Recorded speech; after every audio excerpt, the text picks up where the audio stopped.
Hey guys, and welcome to a brand new video here on FPL Now. Today we're going to be going over my transfer plans for Game Week 4 and also how I got on in Game Week 3. So if you're excited for the video, make sure to drop a like down below, leave a comment, what are your plans for the next game week, subscribe if you're brand new, and let's get into the video.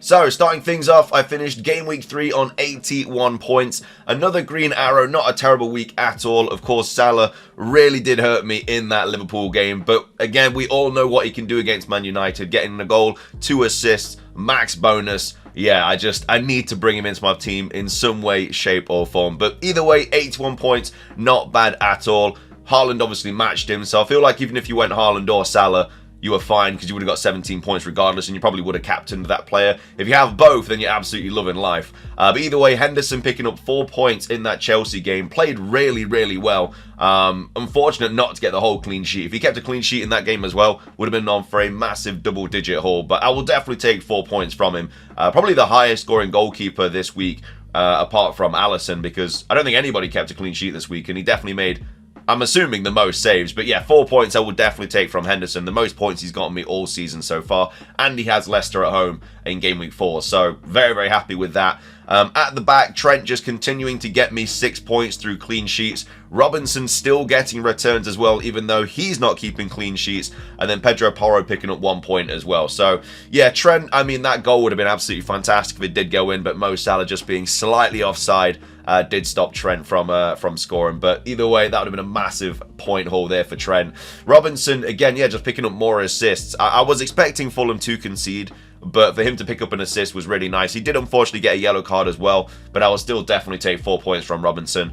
And then Porro only picking up 1 point. Yeah, I wasn't really expecting too much from Porro in this fixture, but he was very close to getting quite a few returns. Did set up Romero, who scored, but it was offside, so that would have been an assist. And then he also had a ridiculous amount of shots as well. I don't even know why he was having this many, but I feel like from corners, they were always just giving it to him. They was just shooting from outside the box. So yeah, I liked what I saw. You know, I don't think I'm going to be getting rid of him anytime soon until I wildcard, even though he doesn't have a great fixture in Game Week 4 being Arsenal at home. But with all the shots that he's taken, I feel like it's only a matter of time before he puts one into the top corner. But either way, that was the back line. Very mediocre, but better than I was expecting. You know, 4 points, 4 points, 6 points, and 1 point. I'll definitely take that because going into the game week with all the away fixtures, I wasn't really expecting anything from them. So we'll happily take that. The midfield doing all right, I guess. Diogo Jota only picking up 3 points. Obviously cannot cover Salah, as we've all seen. Salah picking up 17 points. Diogo Jota picking up 3 points. But I'm still not too worried about him. You know, Diaz obviously playing really, really well. Salah playing really well. Jota just involved in the celebrations, I guess. But yeah, I still think that he's going to come good. And as much as as much as I love Forest, I'm a Forest fan. He always scores against Forest, so I'm going to keep him in that team there. I'm not going to be getting rid of him anytime soon. Eze picking up 10 points, finally getting his return. I did say in all the videos last week that I was expecting to get something against Chelsea because I feel like it just favoured him. And what a goal as well. Like, what an absolute incredible finish. So yeah, if you did stick with Eze, he did obviously drop in price, but he has rewarded you with the 10 points. So this is why you don't knee-jerk, man. This is why you don't get rid of players that have really good stats, 90-minute players on penalties. You know, they're gonna come good eventually, and that's what I was saying during like the deadline stream and everything like that. I was like, he's gonna come good. The numbers are there. Just be patient. And then he went and got 10 points. So very happy with that.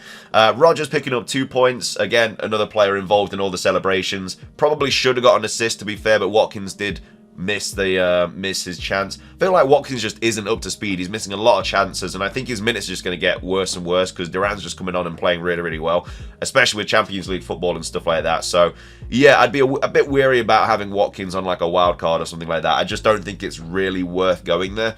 And then Saka picking up 6 points as well. Definitely could have got a goal. Obviously, some tough fixtures coming up for Arsenal. So, yeah, again, I will talk about my transfer plans in a second, but definitely one of the players that I potentially could be getting rid of soon. And then up top, Muniz just continuing to disappoint. Out of all of the budget forwards, I made the wrong choice. Pedro doing absolutely wonders. Chris Wood, I've been wrong about. You know, I have been saying that I don't rate him and stuff like that, even as a Forest fan, but he has been ticking over for us. And if you did go with him over Muniz, then you're absolutely loving life. I'm still not worried about Muniz, but at the same time it's like, well, when are these returns going to come? You know, he's had all these chances, he's getting all of these shots and stuff like that, but he just cannot convert, and it's getting a little bit annoying, especially because all the other strikers are just doing really, really well. And then Haaland getting another hat-trick, back-to-back hat-tricks. I mean, what else can you say? He's 15.2 now. I can't see myself getting rid of him. I know the fixtures aren't the best. He's got Arsenal and stuff coming up, but I'm not going to get rid of him. Like, he's just too good. He's too important. Like, back-to-back hat-tricks. How can you get rid of a player like that? And then Isak picking up 9 points as well, scoring the easiest goal of his life. Just a little tap-in from like 3 yards out. But yeah, Newcastle, I feel like I just still don't think they're clicking up top. They didn't really produce much in that Spurs second half. They were quite lucky to get the goal. It was just a counter-attack, whereas Spurs were just dominating that fixture. So, yeah, still not completely convinced that I'll be keeping Isak. I know he's got Wolves away coming up, but I'm not like... It's not someone that I'm definitely... I can't get rid of, like Haaland or something like that. And then on the bench, Ward picking up 0 points, Smith Rowe picking up 2. Didn't matter in the end who I played over, Rodgers, Smith Rowe. They both picked up 2 points. Johnson picking up 0 points, Ben Mee picking up 0 points. Ben Mee's actually gone down in price as well now. He's 4.4, but I just didn't want to really do an early transfer over the international breaks. It's just a little bit too risky. But either way, that's how we got on in Game Week 3. We're still in the top 1 million. Well, we're just outside the top 1 million, should I say. 1,084,238 is my rank. But it's another green arrow. I only had green arrows so far, but I guess I had a pretty bad start to the season, which is why... well, it wasn't really a bad start, but it wasn't like a ridiculously good start to the season, so that's why it's just green arrow, green arrow, green arrow. But either way, it's nice seeing all the green arrows. But that's how we got in Game Week 3. Let's talk about transfer plans for Game Week 4. So this is the... that's my team, should I say. This is the transfer plan. So this is the situation going on right now. So I've got 1.5 mil in the bank, because obviously I got rid of Nkunku for Rodgers last week. I've got 1 free transfer to use, and I've got 2 kind of ideas that I'm thinking about going with. The first one is getting rid of Ben Mee and bringing in a Brighton defender, because I think I'm going to wildcard in 6, and so I just need a decent like defender that I can use to cover like Porro this week, who's got Arsenal at home, and I can just play Dunk, Robinson and Trent. Obviously Dunk has Ipswich at home, and then he has Forest at home, so 2 pretty good fixtures for Brighton. And then in Game Week 6, obviously when it gets bad, I can just get rid of him. Like, João Pedro is a player that if I was on wildcard this week, I would definitely have. But then I'm not really too bothered about having him for the run after that. They've got Chelsea, Spurs, Newcastle, Liverpool and City. Like, the only good fixture is Wolves. So it's not a player that... Like, if you're going to bring in João Pedro, you bring him in now, and then you just get rid of him later on down the line. I don't think he's someone that you're going to bring in on a Game Week 6 wildcard. At least I wouldn't anyway. The fixtures are terrible. And then when 12 hits, you bring him back in, because he's got Bournemouth, Southampton, Fulham, Leicester, Palace, West Ham, Brentford. Like, a ridiculous run for Brighton there. But yeah, that's one thing I'm thinking about doing. Then obviously just wildcard Dunk out. I obviously can't afford it because I have 1.5 in the bank. And then, yeah, just play... I mean, I don't mind playing Porro against Arsenal at home, but I'd much rather play, you know, Dunk, Robinson and Trent. So that's one thing that I could do. And then the other thing I could do is take a hit, which, again, I don't really want to do. But I'd be getting rid of Saka for Salah for the fixture run that they've got. I think I'd still captain Haaland, who's got Brentford at home. I think that's going to be a really tough captaincy choice. But that's, I think, why I need both of them, because they can both do so much damage. And if I don't own one of them, it's going to be quite horrible to see. But yeah, get rid of Saka for Salah. Obviously, I don't have the budget to do that, so I'd have to take a hit somewhere else. I'd have to find 1.1 from somewhere.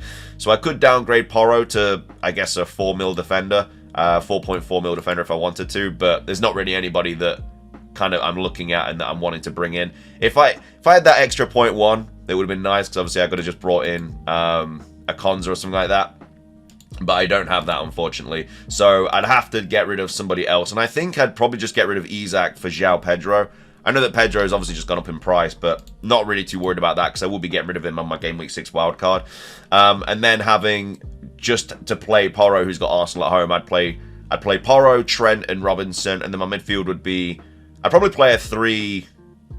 It'd be a tough one. I'd have to play like either a 3-4-3 or a 3-5-2, and then who do I bench out of Muniz and João Pedro, and then who do I bench out of Smith Rowe and Rodgers? So it'd be a bit of a big benching headache, but it would allow me to bring in Salah. It'd allow me to bring in João Pedro, who, again, both are on penalties as well, so that's really nice. João Pedro's minutes have been really, really good as well. You know, 81, 90, 90. Welbeck is also a shout, but but his minutes just aren't as good as Pedro's, and obviously Pedro on penalties as well. So yeah, that's another thing I could do. It would cost me -4 to do that, and I would have to play Porro, but it would allow me to bring in Salah for the fixture that they've got coming up as well for Forest, Bournemouth, Wolves, and I think he's only going to keep going up in price as well. So maybe it's good to jump on him early, and then even when I do wildcard in game week 6, there'd be no reason to get rid of him, because even though the fixtures aren't like ideal, I'd probably get rid of Trent on my game week 6 wildcard, because I'd have Trent for Forest and Bournemouth, which are good. But then after that, like Palace away, Wolves away, Chelsea at home, Arsenal away, I don't think I really need a Liverpool defender for that fixture run. So that's where a lot of money would come from on the game week 6 wildcard, and it'd allow me to upgrade somebody like Jota to maybe a Cole Palmer or something like that.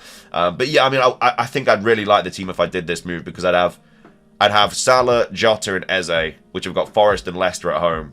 You know, Haaland, João Pedro. The only problem in my team would be like, who do I bench? And then also Porro has to play Arsenal at home, which again, I'm not too bothered about. It is a home fixture.